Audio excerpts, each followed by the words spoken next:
TV को subscribe करें। प्रिय दर्शकों, अगर आप भी मेरे तरह भगवान श्री राम को सच्चे दिल से मानते हो तो कमेंट में सच्ची श्रद्धा से जय श्री राम जरूर लिखें।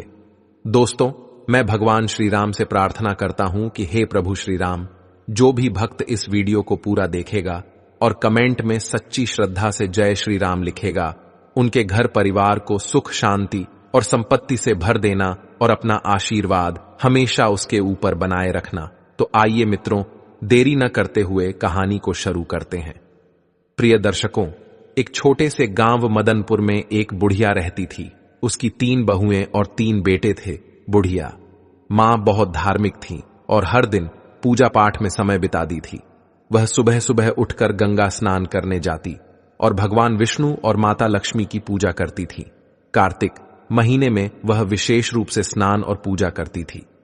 इस दौरान वह माखन मिश्री, दही मिश्री और तुलसी के पत्तों का भोग भगवान को चढ़ाती थी और प्रसाद अड़ोसी पड़ोसी में बांटती थी। गांव के लोग उसकी पूजा पाठ की बहुत इज्जत करते थे। बुढ़िया मां का यह नियम था कि वह कार्तिक महीने के हर दिन गंगा स्नान करें और पूजा करें। कार्तिक पूर्णिमा के दिन वह विशेष रूप से गंगा स्नान के लिए जाती और भोग बनाकर भगवान को चढ़ाती। लेकिन उसकी 3 बहुओं को यह सब बिल्कुल पसंद नहीं था। वे अक्सर उसकी आस्था का मजाक उड़ाती और प्रसाद खाने से मना कर देते। वे कहती, इसमें तुलसी के पत्ते हैं, हम यह नहीं खा सकते, यह सब दिखावा है। प्रिय दर्शकों, यह सुनकर बुढ़िया मां बहुत दुखी होती, लेकिन वह चुपचाप अपनी पूजा करती रहती। बुढ़िया मां का पति कुछ समय पहले ही गुजर चुका था, इसलिए वह अब अकेली थी। उसके बेटे भी अपनी पत्नियों के कहने में आकर उससे दूर हो गए थे। अब वह सिर्फ अपने पूजा पाठ में ही मन लगाती और पड़ोसियों में प्रसाद बांटती। लेकिन उसकी 3 बहनों को यह सब बहुत बुरा लगता था। वे सोचते, यह सास जब देखो तब पूजा पाठ में लगी रहती है, अनाप शनाप खर्च करती है, पंडितों को बुलाती है, दान पुण्य करती है। अगर यह मर जाए तो अच्छा हो, कम से कम यह खर्चा बचेगा। बुढ़िया मां ने अपने 3 बेटों को बड़े प्यार से पाला था। उसने और उसके पति ने मिलकर उनकी परवरिश की थी। लेकिन अब जब उसे अपने बेटों की सबसे ज्यादा जरूरत थी, तब वे उससे मुंह मोड़ चुके थे। बुढ़िया मां दिन रात भगवान से प्रार्थना करती और अपने बच्चों के लिए आंसू बहाती। वह सोचती, हे भगवान, मैंने तो कभी किसी का बुरा नहीं चाहा, फिर मेरे साथ ऐसा क्यों हो रहा है। एक दिन बुढ़िया मां अपने भगवान विष्णु और माता लक्ष्मी के सामने बैठी प्रार्थना कर रही थी। उसकी आंखों में आंसू थे और वह भगवान से कह रही थी, हे भगवान, मुझे इस दुख से मुक्ति दिलाओ, मेरे बच्चों का भला करो और उन्हें सही रास्ता दिखाओ। इस तरह बुढ़िया मां ने अपने पूजा पाठ और दान पुण्य के नियमों को नहीं छोड़ा। लेकिन उसकी 3 बहनों ने ठान लिया था कि वे अब इस घर में नहीं रहेंगी और बंटवारा करके अलग हो जाएंगी। मैं सोचती, अगर हम अलग हो जाएं तो अपनी मर्जी से रह सकेंगे और सास की पूजा पाठ के खर्चे से बच सकेंगे। 3 बहुओं ने एक दिन आपस में बात की और बंटवारे की योजना, प्रिय दर्शकों, बनाई। उन्होंने अपने पतियों से कहना शुरू किया कि अब हमें अलग हो जाना चाहिए। छोटी बहू ने अपने पति से कहा, देखिए, बड़े भैया के बच्चे बड़े हो रहे हैं और हमारे बच्चे छोटे हैं। हमें अभी बहुत मेहनत करनी है, बच्चों को पढ़ाना है। अगर हम अलग हो जाएंगे तो अपने बच्चों की अच्छी तरह से देखभाल कर पाएंगे। सास का खर्चा बहुत ज्यादा है, हर समय पूजा पाठ में लगी रहती है और बहुत पैसा खर्च करती है। मंझली बहू ने भी अपने पति को समझाया, देखिए, आप बंटवारा हो जाना चाहिए, हम अपनी मर्जी से रहेंगे। क्या खर्चा करना है, क्या नहीं करना है, यह हम खुद तय करेंगे। सास के नखरे और खर्चे अब बर्दाश्त नहीं होते। हमें अलग रहकर अपने बच्चों का ध्यान रखना है। बड़ी बहू ने भी अपने पति से यही बात कही। बच्चे बड़े हो रहे हैं, कल उनकी शादी ब्याह करनी है, पैसे कमाते रहेंगे और सास का खर्चा करते रहेंगे तो कैसे चलेगा। हमारे बच्चों का भविष्य सुरक्षित करना है तो हमें अलग होना ही पड़ेगा। 3 बहुओं ने अपने अपने पतियों को समझा बुझाकर उनके मन में बंटवारे की बात डाल दी। 3 भाई अब बंटवारे के लिए तैयार हो गए। गांव के पंचों को बुलाया गया और घर का बंटवारा करने की बात हुई। 3 बहनें भी बंटवारे में हिस्सा लेने के लिए तैयार हो गए। गांव के पंचों ने घर का 4 हिस्सों में बंटवारा किया। 3 बेटों के लिए और एक बुढ़िया मां के लिए घर का सारा सामान भी 4 हिस्सों में बांट दिया गया। बुढ़िया मां को कम हिस्सा दिया गया। क्योंकि वह अकेली थी और ज्यादा की जरूरत नहीं थी। पंचों ने कहा कि जो भी बुढ़िया मां को अपने हिस्से में रखेगा वह उसका भी ख्याल रखेगा। छोटी बहू ने साफ मना कर दिया, मैं बुढ़िया मां को अपने हिस्से में नहीं रख सकती, उसका खर्चा बहुत ज्यादा है, पूजा पाठ में बहुत पैसा खर्च होता है, हमें अपने बच्चों का ध्यान रखना है। मझली बहू ने भी मना कर दिया, मैं भी बुढ़िया मां को अपने हिस्से में नहीं रख सकती, वह हमें कभी पसंद नहीं करती थी और हमें भी उसकी जरूरत नहीं है। बड़ी बहू ने भी वही जवाब दिया, मैं भी बुढ़िया मां को अपने हिस्से में नहीं रख सकती, हमारे बच्चों का भविष्य सुरक्षित करना है और उसके लिए हमें बंटवारा करना ही पड़ेगा। प्रिय दर्शकों, बुढ़िया मां अब अकेली रह गई। पंचों ने अपना फैसला सुनाया और चले गए। तीनों बहनों ने अपना अपना सामान अपने अपने हिस्से में रख लिया। बुढ़िया मां के हिस्से में जो झोपड़ी थी वह उसमें रहने लगी। अब वह अकेली थी और अपने बेटों से निराश होकर अपने भगवान से प्रार्थना करती रहती थी। अब बुढ़िया मां अपने हिस्से की छोटी सी झोपड़ी में रहने लगी। वह रोज सुबह जल्दी उठकर गंगा स्नान करती और भगवान विष्णु और माता लक्ष्मी की पूजा करती। वह पहले की तरह ही भोग बनाकर भगवान को चढ़ा दी और फिर अड़ोसी पड़ोसी में प्रसाद बांट दी। लेकिन अब वह बहुत अकेली हो गई थी। उसके तीनों बेटों ने उससे मुंह मोड़ लिया था और उसकी बहुओं ने उसे घर से बाहर कर दिया था। वह रोज भगवान से प्रार्थना करती, हे भगवान, मुझे इस दुख से छुटकारा दिलाओ, मेरे बच्चों का भला करो और उन्हें सही रास्ता दिखाओ। बुढ़िया मां के पास जो थोड़ा बहुत आटा, दाल और चावल था वह उसी से काम चलाती थी। सोचती, अब मुझे अपनी जिंदगी इसी तरह गुजारनी पड़ेगी। मेरे बच्चों ने मुझे छोड़ दिया है, लेकिन मैं भगवान की भक्ति नहीं छोड़ूंगी। उसकी भक्ति में कोई कमी नहीं आई। वह हर रोज तुलसी के पत्तों से भगवान का पूजन करती और पड़ोसियों को प्रसाद देती। एक दिन जब बुढ़िया मां अपनी झोपड़ी में बैठी रो रही थी, प्रिय दर्शकों, तभी एक युवक आया। उसने दरवाजा खटखटाया। बुढ़िया मां ने दरवाजा खोला और देखा कि एक 17-18 साल का हृष्ट पुष्ट युवक खड़ा था। उसके चेहरे पर तेज झलक रहा था। उसने कहा, अम्मा, आप मुझे पहचानती नहीं, लेकिन मैं आपके मायके से आया हूं। मेरा नाम कृष्णा है। मेरे पिताजी ने मुझे आपकी मदद करने के लिए भेजा है। बुढ़िया मां ने आश्चर्य से पूछा, कृष्णा, तुम मेरे मायके से हो? मैंने तो तुम्हें कभी देखा नहीं। कृष्णा ने मुस्कुराते हुए कहा, हां अम्मा, मैं आपके भाई का पोता हूं। हमें खबर मिली कि आपके बेटों ने आपको घर से निकाल दिया है, इसलिए मेरे पिताजी ने मुझे आपकी मदद करने के लिए भेजा है। बुढ़िया मां की आंखों में आंसू आ गए। उसने कृष्णा को अंदर बुलाया और उसे बैठने के लिए कहा। उसने पानी का गिलास और थोड़ा सा गुड़ दिया। कृष्णा ने पानी पिया और गुड़ खाया। फिर उसने अपनी थैली से कुछ खाने का सामान, कपड़े और दवाइयां निकाली। उसने कहा, अम्मा, यह सब सामान मैंने आपके लिए लाया हूं। आप भूखी मत रहना, हम रोज आपको खाना भिजवा देंगे। बुढ़िया मां ने कृष्णा को आशीर्वाद दिया और कहा, बेटा, तुम्हारा बहुत बहुत धन्यवाद। तुमने मेरे लिए जो किया है उसके लिए मैं भगवान से तुम्हारे सुख समृद्धि की प्रार्थना करूंगी। कृष्णा ने बुढ़िया मां से विदा ली और वापस चला गया। बुढ़िया मां ने अपने भगवान का धन्यवाद किया और सोचा, भगवान ने मेरी प्रार्थना सुन ली, अब मैं भूखी नहीं रहूंगी। अब बुढ़िया मां को रोज खाना मिल जाता था। वह पहले की तरह ही भोग बनाकर भगवान को चढ़ा दी और पड़ोसियों को प्रसाद बांट दी। लेकिन उसकी तीनों बहुओं को यह सब देखकर बहुत जलन होती थी। वे सोचती, यह बढ़िया आखिर कहां से इतना खाना ला रही है? इसके पास कोई कमाने वाला भी नहीं है, फिर यह इतना तंदुरुस्त कैसे हो रही है? तीनों बहुएं बुढ़िया मां की सेहत देखकर बहुत जलती थीं। वे सोचते हैं कि बुढ़िया को हमने इसलिए अलग किया था ताकि वह जल्द ही भूखी प्यासी मर जाए, लेकिन यह तो और तंदुरुस्त होती जा रही है। एक दिन बहुओं ने फैसला किया कि वे बुढ़िया की झोपड़ी में जाकर पता लगाएंगी कि वहां क्या हो रहा है। अगले दिन जब बुढ़िया मां गंगा स्नान के लिए गई हुई थीं, तीनों बहुएं उसकी झोपड़ी में घुस गए। वहां उन्होंने देखा कि झोपड़ी में दाल, चावल, आटा, मसाले, सूखे मेवे और कई तरह का अच्छा खाना रखा हुआ है। बहुएं हैरान रह गईं। वे आपस में बातें करने लगीं। यह बुढ़िया इतनी चालाक निकली। हमें लगता था कि यह भूखी प्यासी मर रही है, लेकिन यहां तो हर चीज का भंडार है। बड़ी बहू ने कहा, इसने जरूर हमारे घर से चोरी करके यह सब जमा किया है। हम काम में लगी रहते थे और ये चोरी चोरी अपना घर भरती रही। अब इसे सबक सिखाना होगा।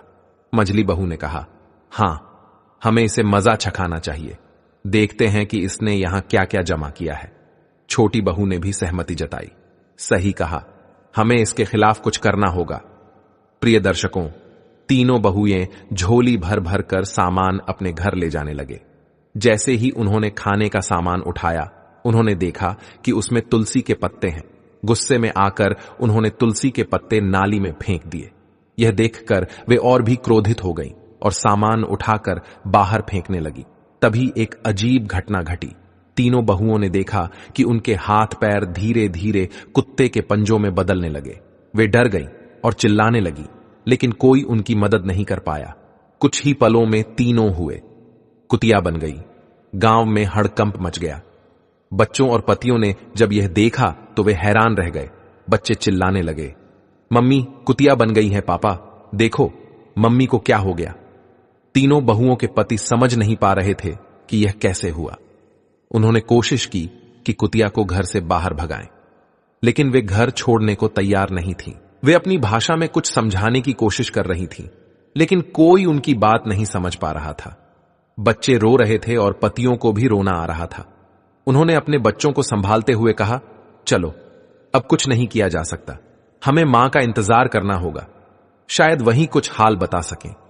गांव के लोग भी इकट्ठा हो गए और सोचने लगे कि यहां अनहोनी कैसे हुई। सबने बुढ़िया मां की वापसी का इंतजार करने का फैसला किया। बुढ़िया मां को अब अपने रोज के जीवन में थोड़ी राहत मिल रही थी। कृष्णा रोज खाना लाकर रख जाता था और बुढ़िया मां भगवान का भोग लगाकर पहले की तरह प्रसाद बांटती थी, लेकिन उसे इस बात का कोई अंदाजा नहीं था कि उसके घर में क्या हो रहा है। उसे यही लगता था कि सब कुछ पहले जैसा ही चल रहा है। इधर तीनों बहनें कुतिया बनकर घर के आंगन में बैठी थीं। उनके पतियों और बच्चों को घर का सारा काम करना पड़ रहा था। वे बहुत परेशान थे और अपनी मां की वापसी का इंतजार कर रहे थे। गांव के लोग भी इस अजीब घटना से हैरान थे। हर कोई यही कहता था कि यह सब बढ़िया मां की भक्ति और उसकी तपस्या का फल है। एक दिन गांव के कुछ लोगों ने बुढ़िया मां को गंगा स्नान के लिए जाते देखा। उन्होंने सोचा कि अब उसे सारी बात बतानी चाहिए। वे उसके पास गए और बोले, माई तुम्हारे घर में कुछ अजीब हो रहा है, तुम्हारी तीनों बहनें कुतिया बन गई हैं। बुढ़िया मां को यह सुनकर बहुत आश्चर्य हुआ। उसने सोचा कि यह कैसे संभव हो सकता है। उसने तुरंत गंगा स्नान किया और घर की ओर लौट पड़ी। उसके दिल में बहुत सारी आशंकाएं थीं। उसने भगवान से प्रार्थना की, हे भगवान, मेरे घर की रक्षा करना और मेरे बच्चों को सही रास्ता दिखाना। जब बुढ़िया मां घर पहुंची तो उसने देखा कि गांव के लोग उसके घर के सामने इकट्ठा थे। उसने पूछा, क्या हुआ, यहां इतनी भीड़ क्यों लगी है? गांव वालों ने उसे सारी घटना बताई। बुढ़िया मां ने अपने बेटों को बुलाया और पूछा, यह सब कैसे हुआ? तुम लोगों ने क्या किया? बेटों ने रोते हुए अपनी मां को सारी कहानी सुनाई। उन्होंने कहा, मां, हमसे बहुत बड़ी गलती हो गई। हमारी पत्नी ने तुम्हारे सामान को नाली में फेंक दिया था और उसी समय भी कुतिया बन गई। अब हमें नहीं पता कि उन्हें कैसे ठीक करें। बुढ़िया मां ने अपने बेटों को दिलासा दिया और कहा, भगवान सब ठीक करेंगे, तुम लोग घबराओ मत। बुढ़िया मां ने अपने भगवान से प्रार्थना की और उनसे समाधान मांगा। उसने सोचा कि शायद किसी साधु बाबा के पास इसका समाधान हो सकता है। प्रिय दर्शकों, उसी समय एक साधु बाबा गांव में आए। बुढ़िया मां ने उन्हें अपने घर बुलाया और सारा हाल बताया। साधु बाबा ने ध्यान से सारी बातें सुनी और कहा, यह सब तुम्हारी भक्ति और तपस्या का फल है, लेकिन चिंता मत करो, इसका उपाय भी है। बढ़िया मां ने पूछा, बाबा कृपया मुझे उपाय बताएं, मैं अपने बच्चों को इस हालत में नहीं देख सकती। साधु बाबा ने कहा, तुम्हें कार्तिक महीने में विशेष पूजा करनी होगी। तुम्हारे स्नान के पानी से तुम्हारी बहुओं को नहलाना होगा और ब्राह्मणों को भोजन कराकर उनके झूठे भोजन को बहुओं को खिलाना होगा। इससे वे अपने असली रूप में वापस आ जाएंगी। बुढ़िया मां ने साधु बाबा को धन्यवाद दिया और अपने बेटों को यह उपाय बताया। बेटों ने कहा, मां, हम तुम्हारी हर बात मानेंगे, हम इस उपाय को जरूर पूरा करेंगे। बुढ़िया मां ने कार्तिक महीने की विशेष पूजा की तैयारी शुरू कर दी। उसके तीनों बेटे और गांव के लोग भी इस पूजा में मदद करने लगे। बेटों ने मिलकर पूजा का सारा सामान इकट्ठा किया और भगवान के लिए भोग बनाने की व्यवस्था की। हर सुबह बुढ़िया मां गंगा स्नान के लिए जाती और स्नान के पानी को एकत्रित करती। उसके बाद वह भगवान विष्णु और माता लक्ष्मी की पूजा करती और फिर अपने पड़ोसियों को प्रसाद बांट दी। इस बीच तीनों बहुएं अभी भी कुतिया के रूप में घर के आंगन में बैठी रहती।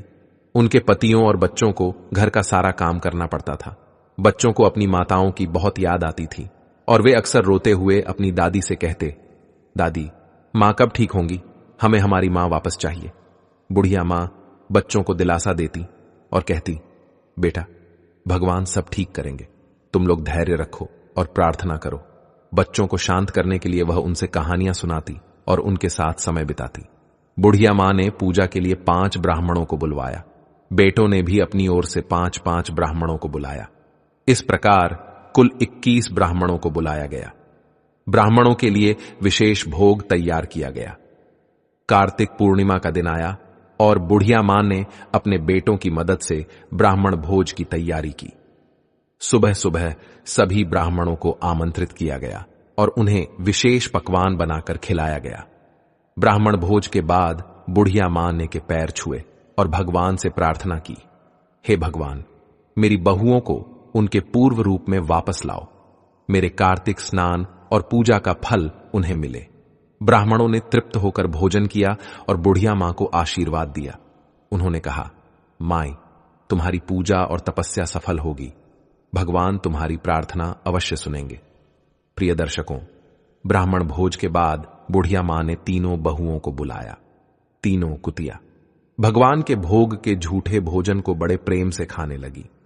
बुढ़िया मां ने उनके ऊपर गंगा जल छिड़का और उन्हें स्नान के पानी से नहलाया। जैसे ही गंगा जल और स्नान का पानी बहुओं के ऊपर छिड़का गया, एक चमत्कार हुआ। धीरे धीरे तीनों हुए अपने असली रूप में वापस आने लगी। उनके चेहरे पर पश्चाताप के आंसू थे और वे अपनी सास के पैरों में गिरकर रोने लगी। तीनों बहुएं कहने लगी, मां, हमें माफ कर दो। हमने तुम्हारे साथ बहुत बुरा किया। हमें हमारे कर्मों की सजा मिल गई। अब हम तुम्हें कभी कोई कष्ट नहीं देंगे और हमेशा तुम्हारी सेवा करेंगे। बुढ़िया मां ने उन्हें गले लगाया और कहा, बेटा, भगवान ने तुम्हें माफ कर दिया है। अब तुम लोग सच्चे दिल से भगवान की भक्ति करो और अपने कर्मों को सुधारो। तीनों बहुओं ने अपनी सास से वादा किया कि वे अब हर साल कार्तिक स्नान और पूजा करेंगी और कभी भी बुढ़िया मां का अपमान नहीं करेंगी। इस तरह पूरे परिवार ने मिलकर भगवान की पूजा की और प्रसाद बांटा। तीनों बहुओं के अपने असली रूप में वापस आने के बाद घर में एक नई ऊर्जा और शांति का माहौल बन गया। बुढ़िया मां की भक्ति और तपस्या ने पूरे परिवार को एक नया जीवन दिया था। अब सभी मिलकर भगवान की पूजा कराते और कार्तिक स्नान की महिमा को समझते थे। बुढ़िया मां ने अपने बेटों और बहुओं को सिखाया कि भक्ति और सेवा का महत्व क्या होता है। उसने कहा, देखो बेटा, भगवान की पूजा और सेवा से हमें सच्चा सुख और शांति मिलती है। हमें हमेशा सच्चे दिल से भक्ति करनी चाहिए और दूसरों की मदद करनी चाहिए। बड़ी बहू ने कहा, मां, हम आप समझ गए हैं कि भगवान की पूजा का क्या महत्व है। हम हर साल कार्तिक स्नान करेंगे और भक्ति से जीवन जिएंगे। मझली बहू ने भी अपनी मां से कहा, मां, हमें माफ कर दो। हमने तुम्हारे साथ बहुत गलत किया। अब हम तुम्हारी सेवा करेंगे और तुम्हारे साथ मिलकर भगवान की पूजा करेंगे। छोटी बहू ने भी अपनी मां से वादा किया, मां, अब हम सब मिलकर रहेंगे और कोई भी तुम्हें कभी तकलीफ नहीं देगा। हम हर साल कार्तिक स्नान और पूजा करेंगे। प्रिय दर्शकों, बुढ़िया मां बहुत खुश हुई और अपने बच्चों को आशीर्वाद दिया। अब घर में सब मिलजुल कर रहने लगे। अगले साल कार्तिक पूर्णिमा के दिन पूरे परिवार ने मिलकर विशेष पूजा का आयोजन किया। घर को सजाया गया और भगवान विष्णु और माता लक्ष्मी की विशेष आराधना की गई। तीनों बहुएं सुबह सुबह उठकर गंगा स्नान के लिए गईं और स्नान के बाद भगवान का भोग तैयार किया। बुढ़िया मां ने सभी को सिखाया कि कैसे तुलसी के पत्तों का उपयोग करना है और भगवान का भोग लगाना है। उसने कहा, तुलसी के पत्तों में दिव्य शक्ति होती है और भगवान को यह बहुत प्रिय है। हमें सच्चे मन से पूजा करनी चाहिए और भगवान का भोग लगाना चाहिए। तीनों बहुओं ने पूरी श्रद्धा के साथ पूजा की और भगवान का भोग लगाया। उसके बाद सभी ने मिलकर प्रसाद बांटा और गांव के लोगों को भी बुलाया। गांव के लोग भी बुढ़िया मां की भक्ति और तपस्या की तारीफ करने लगे। भगवान की कृपा से अब परिवार में सुख और समृद्धि आने लगी। तीनों भाइयों का व्यापार अच्छा चलने लगा और घर में खुशियों का माहौल बन गया।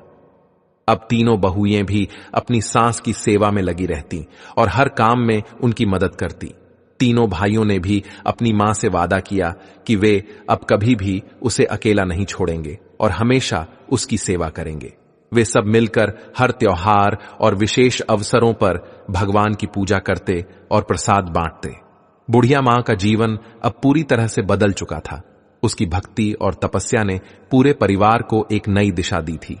अब सब मिलकर भगवान की आराधना करते और जीवन में सुख शांति बातें। एक दिन बढ़िया मां ने अपने बच्चों और बहुओं को बुलाकर कहा, बेटा, भगवान ने हमारी प्रार्थना सुनी है और हमें सुख शांति दी है। अब हमें हमेशा सच्चे मन से उनकी भक्ति करनी चाहिए और दूसरों की मदद करनी चाहिए। इससे हम सारा जीवन सुखमय बनेगा। प्रिय दर्शकों, तीनों बहू और बेटों ने अपनी मां की बात मानी और हमेशा भगवान की भक्ति और सेवा में लगे रहे। अब घर में हमेशा खुशियों का माहौल बना रहता और सब मिलजुल कर रहते। इस तरह बुढ़िया मां की भक्ति और तपस्या ने पूरे परिवार को एक नई दिशा दी और भगवान की कृपा से उनके जीवन में सुख शांति और समृद्धि आ गई। प्रिय दर्शकों, इस कहानी से हमें यह सीखने को मिलता है कि भक्ति सेवा और सच्चे मन से की गई प्रार्थना हमेशा फलदायी होती है। भगवान अपने भक्तों की सच्ची भक्ति को कभी निराश नहीं करते और उन्हें सुख शांति और समृद्धि का आशीर्वाद देते हैं। प्रिय दर्शकों, उम्मीद करता हूं कि आपको यह कथा अच्छी लगी होगी। तो दर्शकों, ये थी आज की ज्ञानवर्धक वीडियो। अगर आप ऐसे ही रोचक कहानियों और ज्ञानवर्धक कथाओं का लाभ अधिक से अधिक लेना चाहते हैं तो इस वीडियो को लाइक करके हमारे इस चैनल ज्ञान साधना टीवी को अभी सब्सक्राइब करें और इस वीडियो को अपने दोस्तों एवं परिवार के साथ साथ शेयर भी जरूर करें। और दोस्तों, अगर आप भी मेरे तरह श्री राम जी के भक्त हैं तो कमेंट बॉक्स में सच्ची श्रद्धा से जय श्री राम अवश्य लिखें। धन्यवाद।